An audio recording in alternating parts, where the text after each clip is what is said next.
मुरादाबाद महानगर के civil line स्थित रेलवे मनोरंजन सदन में शनिवार को नॉर्दर्न रेलवे मेंस यूनियन की मंडलीय परिषद की बैठक आयोजित की गई। इस बैठक में आगामी चुनाव के साथ कई समस्याओं को लेकर चर्चा भी की गई। पूरे रेलवे डिवीजन से आए कर्मचारियों और पदाधिकारियों ने यह कहा कि हम हमेशा यूनियन के साथ हैं और यूनियन को मजबूत करने के लिए काम करते रहेंगे। मंडलीय परिषद की बैठक में यूनियन के महामंत्री शिव गोपाल मिश्रा की अध्यक्षता में बैठक संपन्न कराई गई। मुरादाबाद मंडल की मंडलीय परिषदीय बैठक का स्वागत करने के लिए NRMU के कार्यकर्ताओं द्वारा उनका माल्यार्पण किया गया व जोरदार नारे लगाए गए। मंडल मंत्री राजेश चौबे की अगुवाई में कार्यकर्ताओं के साथ महामंत्री जी मनोरंजन सदन आए, जहां पहले से उपस्थित कार्यकर्ता उनका स्वागत करने को तैयार थे। मंच संचालन का कार्य स्वयं मंडल मंत्री कॉम राजेश चौबे जी द्वारा कराया गया तथा अध्यक्षता कॉम मनोज शर्मा जी द्वारा की गई। सर्वप्रथम उन्होंने महामंत्री कॉम शिव गोपाल मिश्रा, केंद्रीय उपाध्यक्ष पिरवीड़ा व MP चौबे को साधुवाद प्रकट किया। महामंत्री द्वारा अन्य संगठनों को छोड़कर नरमू में आए कार्यकर्ताओं का माला पहनाकर संगठन में स्वागत किया गया तथा उन सभी ने महामंत्री जी के समक्ष नॉर्दर्न रेलवे मेंस यूनियन की सदस्यता ग्रहण की, जिसमें मुरादाबाद स्टेशन पर हेड TT के पद पर तैनात प्रतीक सुदेश गुप्ता मुख्य रूप से शामिल रहे। सभा में महामंत्री कामरेड शिवपाल मिश्रा, केंद्रीय अध्यक्ष कॉम SK त्यागी, केंद्रीय कोषाध्यक्ष कॉम पिरवीड़ा सिंह, केंद्रीय उपाध्यक्ष com MP Choubey, com Ram अवतार मीना, हेडक्वार्टर मंडल के मंडल मंत्री संजीव सैनी, मुरादाबाद मंडल मंत्री राजेश चौबे, मंडल अध्यक्ष मनोज शर्मा के अलावा सहायक मंडल मंत्री कुंवर सुहेल खालिद, AK सिंघल, विजयंत शर्मा, शिवराज सिंह, दीपक यादव, मंडल उपाध्यक्ष श्रीमती मंजू विष्ट, खेमपाल सिंह, रजनीश चौबे, सुनील तिवारी, मोहित गुप्ता, शाखा मंत्री अमित भागवत मिश्रा, सलील सौरभ श्रीवास्तव, शैलेंद्र तिवारी, राजेश दुबे, शिवम सक्सेना, रविंद्र भंडारी, राजीव चौबे, राजपाल सिंह, राकेश बलोदी, मनोज शर्मा, विनेश ठाकुर, I1 एडिशन, विक्रांत सिंह, संजय कुमार, नरेश गुरंग, ओम दत्त त्यागी, समीर माथुर, PK शर्मा, AK वर्मा, अशोक बघेल, अवधेश सक्सेना, इरशाद, रमेश, अरुण कुमार आदि समेत सैकड़ों पदाधिकारी एवं 700 से अधिक कार्यकर्ता मौजूद रहे। आज जब हम लोग यहाँ पर हैं मुरादाबाद में मंडलीय परिषद की बैठक में, तो भारत सरकार के रेल मंत्रालय ने मान्यता के चुनावों को भी घोषणा कर दी है और 4, 5, 6 दिसंबर को हम लोगों की मान्यता के चुनाव भी होंगे। तो मैं तो आज अपने जो पदाधिकारी हैं, जो तमाम साथी यहाँ इकट्ठा हुए हैं, उनको यही कहूँगा कि नॉर्दर्न रेलवे मेंस यूनियन एक टाइम टेस्टेड ऑर्गेनाइजेशन है। ऑल इंडिया रेलवे फेडरेशन ने 100 वर्ष पूरे किए हैं, संघर्ष के 100 वर्ष पूरे किए हैं।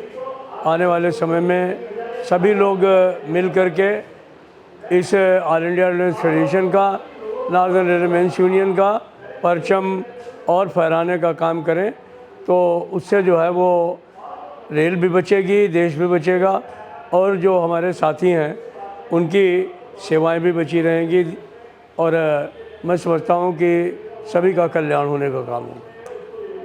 देखिए, भ्रांति जो लाभार्थी हैं उनमें नहीं है। जो 1 जनवरी 2004 के बाद लोग भर्ती हुए हैं, वो यही चाहते थे कि उनको आधी पेंशन मिल जाए सैलरी की और उनको उसके ऊपर DNS रिलीफ मिल जाए। वो गारंटीड पेंशन चाहते थे, एश्योर्ड पेंशन चाहते थे और वो काम हम लोगों ने पूरा किया है। OPS का में सबसे बड़ा अवयव यही था कि आधी पेंशन मिलती थी और उसके ऊपर DNS रिलीफ मिलता था। हम लोगों ने थोड़ा इसको और आगे बढ़ाने का काम किया। पारिवारिक पेंशन पहले 40% थी, उसको हम लोगों ने 40 के बजाय 60% करा दिया। OPS में 9,000 रुपये मिनिमम पे थी, हम लोगों ने उसको 10,000 करा दिया और DNS रिलीफ भी करा दिया। आज की तारीख में 10 साल की नौकरी करने वाला कोई भी बच्चा या बच्ची रिटायर हो जाए तो उसको 15,000 रुपये मिलेंगे। इसके अलावा रिटायरमेंट के समय कॉन्ट्रीब्यूटरी पेंशन स्कीम में कुछ देने के लिए नहीं था, जैसा कि OPS में PM मिल जाने की बात होती थी। लेकिन हम लोगों ने दबाव बना करके और माननीय प्रधानमंत्री जी के हस्तक्षेप से जो है उनको लमसम भी 1/10 दिलवाने का काम किया, जिसमें 6 महीने की तनख्वाह उनको मिल जाएगी। हमने 20 साल की उम्र पर, 20 साल की नौकरी पर पूरी पेंशन की बात मांगी थी कि 20 साल में क्योंकि ओपीएस में मिलती है तो इसलिए आप भी दे दीजिए, लेकिन सरकार 35 वर्ष में देना चाहती थी। हमने उसको नेगोशिएट करके 25 साल पर ले आए हैं, लेकिन ये अभी मामला बंद नहीं है, अभी 3 साल बाद फिर रिव्यू होगा।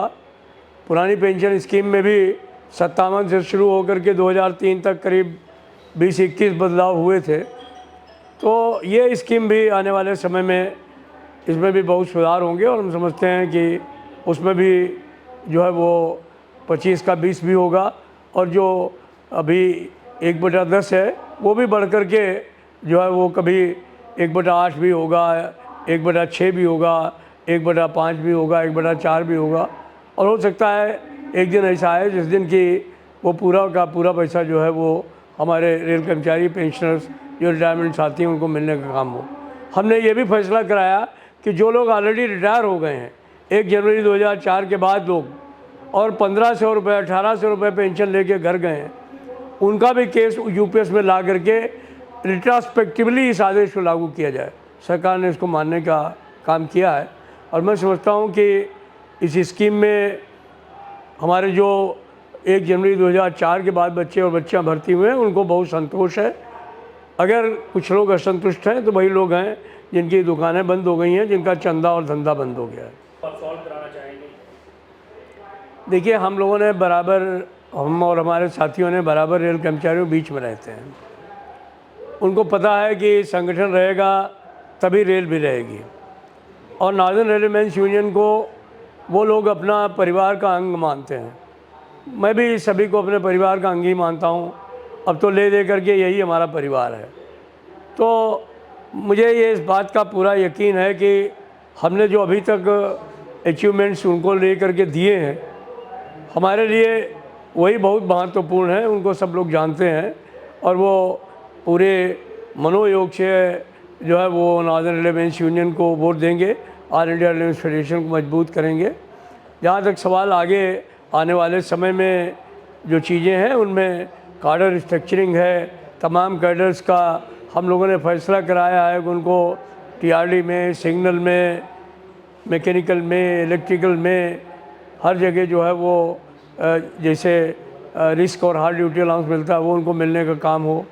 हमारे तमाम ट्रैकमैन, पॉइंट्समैन और हमारे तमाम जो कैडर है उनको 4200 का ग्रेड पे मिले। हमारे जो एमसीएम हैं उनको 4600 का ग्रेड पे मिले। हमारे जो तमाम 1800 में ग्रेड में काम करने वाले हैं उनके बारे में हमने फैसला कराया था, उनको 1900 का ग्रेड पे मिले। तमाम ट्रैकमैन साथियों के लिए एलडीसी ओपन हो जो एक तरीके से तय हो गया था और वो रेलवे बोर्ड में अटका हुआ है। तो बहुत सारे सवाल हैं, उनके आवासीय जो हालात हैं उनमें सुधार हो, उनकी वर्किंग कंडीशन में सुधार हो, उनके काम के घंटों में कमी आए। तो ये सारे बहुत सारे मुद्दे हैं जिनको कि हम भविष्य में हल कराने की कोशिश करेंगे। लेकिन जो हम लोगों ने करा करके अभी तक दे दिया है, मैं समझता हूँ कि वो भी एक जो ऐसा मानदंड है जो मैं समझता हूँ कि आज तक लोगों ने हासिल नहीं कर पाया होगा। चाहे वो लार्ज एज का मुद्दा रहा हो, कर्मचारियों की भर्ती का, बाप के रिटायर होकर के पेंशन लेने का, चाहे पास का मुद्दा रहा हो, चाहे मास्टर क्राफ्ट्समैन के 26% ग्रेड मतलब कैडर लाने का मामला हो, हमारे सुपरवाइजर्स को 4600 को 4800 और 5400 में ले जाने का मामला हो। तो हम लोगों ने ऐसे ऐसे काम किए हैं जो जिसकी की कोई कल्पना नहीं करता था। मैं समझता हूँ कि जो हमने किया है वो सबके सामने है और उससे हम लोगों को काफ़ी जो है वो लोगों का सपोर्ट मिलेगा।